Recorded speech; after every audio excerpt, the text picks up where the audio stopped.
Hey guys, our history kid here, and today we're going to be doing another alternate history video. And this one's going to be about the man, the myth, the legend, Napoleon Bonaparte. A man born in Corsica to nobles of France, and he would go on to conquer all of Europe. Of course, he wouldn't conquer all of it, I don't know why I said that. He would be stopped by General Winter and forced back. But this comment kind of gave me an idea, and that is the question, what if Napoleon Bonaparte never existed? Now, how would this work? Well, the comment states that Sardinia takes Corsica, and I'm assuming that since it takes Corsica, his French noble parents wouldn't be able to give birth there, causing complications that would lead to, Napoleon just not existing. I know it's a stretch, but come on, this is alternate history. So here we are. The year is 1989, and the revolution has begun, and all the countries start invading. And without Napoleon to protect them, the kingdom is reinstalled.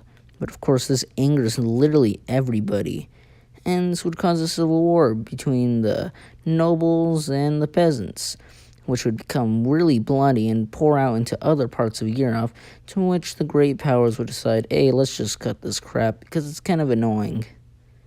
Around this time was the partition of Poland, and they would look to that as a really good idea to stop chaos. So there it was. They would decide, okay, let's just divide France. And it'd be divided between British Britannia, the Austrian central government. Prussia would get Alsace-Lorraine just annexed, and Sardinia would be able to annex the Italian holdings along with the coast of France. This would see a new Europe, a Europe without the whole terror of the Napoleonic War to whip them into shape, knowing about how terrible war is and how they need to stop it. As this would create the concert of Europe, a thing to balance everyone. But of course that wouldn't exist in this timeline. With Austria feeling a little jealous of Prussian dominance in their territory, they decide to wage war, to which, it's Prussia. Prussia would obviously defeat Austria in the most ridiculous ways by encircling them in both Austria and Belgium, the Central French Austrian government, and several other more, leading to the North German Confederation being created. Along with that, Sardinia would join close to the end of the war, taking Austrian holdings in Italy, seeing a new reunification as they saw Prussia doing the same thing, so they'd see it as a cool thing. Meanwhile, Austria would create their own South German Confederation, completely different from the Confederation of Germany we saw in our timeline.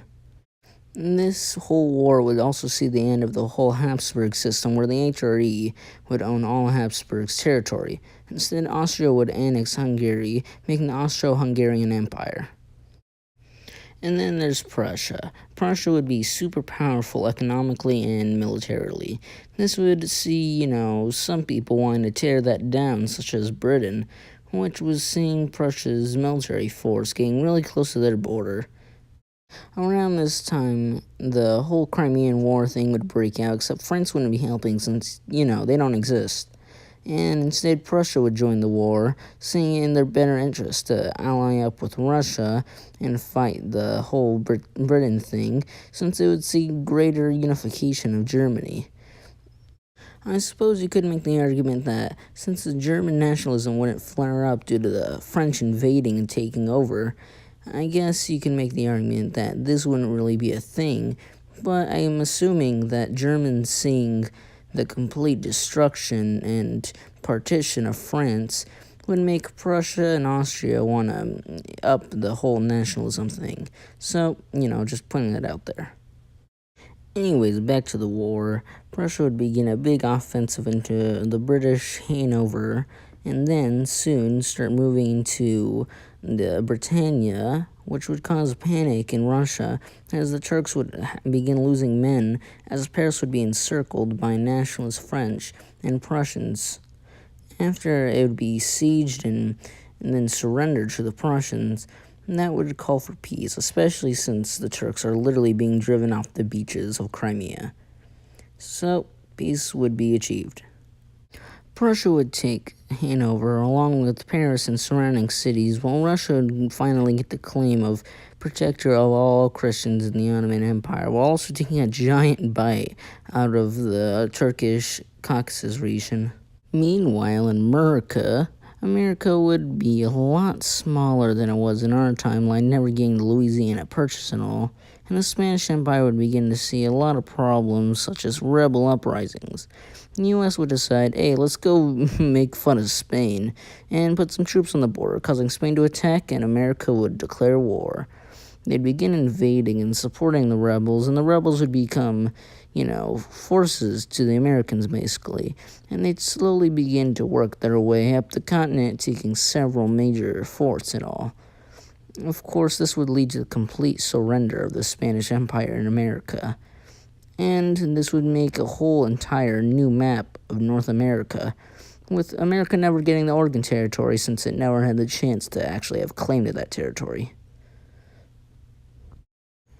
Meanwhile, back in Europe, Prussia would defeat Austria again in the Second Austro-Prussian War, leading to the complete unification of Germany, with it annexing Saxony after Austria decided to put a surprise attack, making them, kind of pick the Prussian side.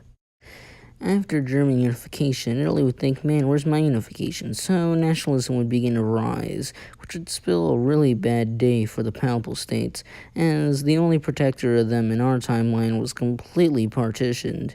Italy would easily just stomp them, since that's what they basically did in our timeline, after France decided to give up support. This would lead to an early unification of Italy, not by that much, but by a couple of years.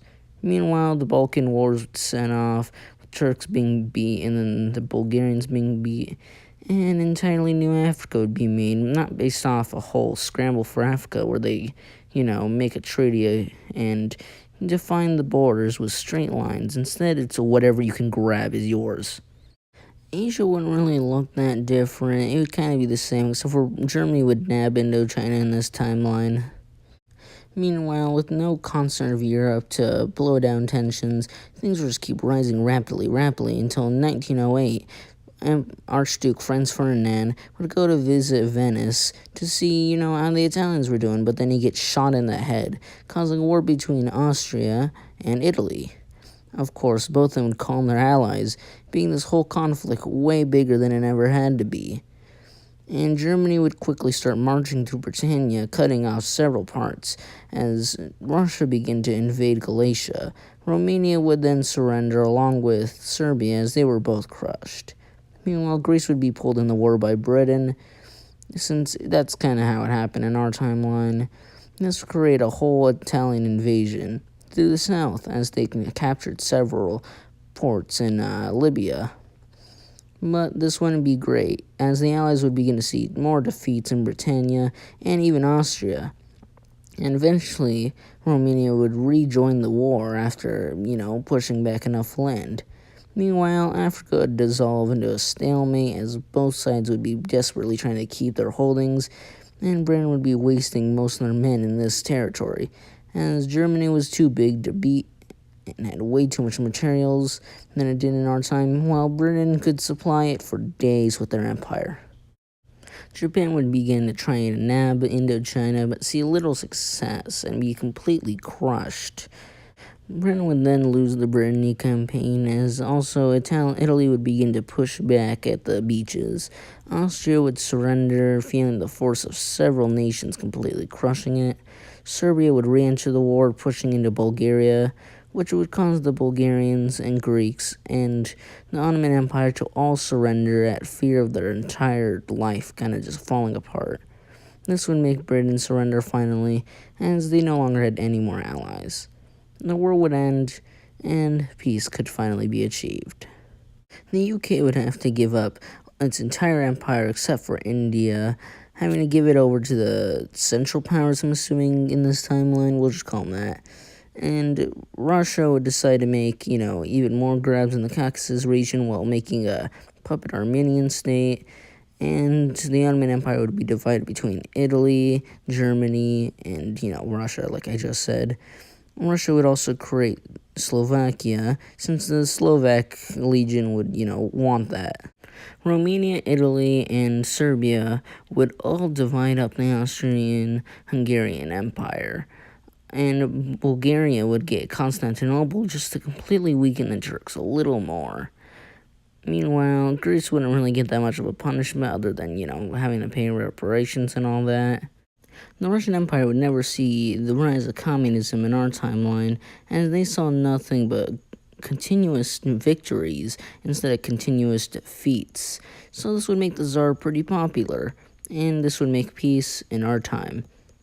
Of course, that's going to be the end of the video for today. Tell me if you had any idea of how it differently could have gone, because this could have literally gone in any other direction than the way it went for me. And along with that, tell me any scenarios you want me to see, and I'll add it to the list of scenarios I'm doing currently. Don't worry, people that requested videos, I'm getting to them soon. Just, be patient. Subscribe if you like the content, like if you like the video, and I'll see you guys later. Bye.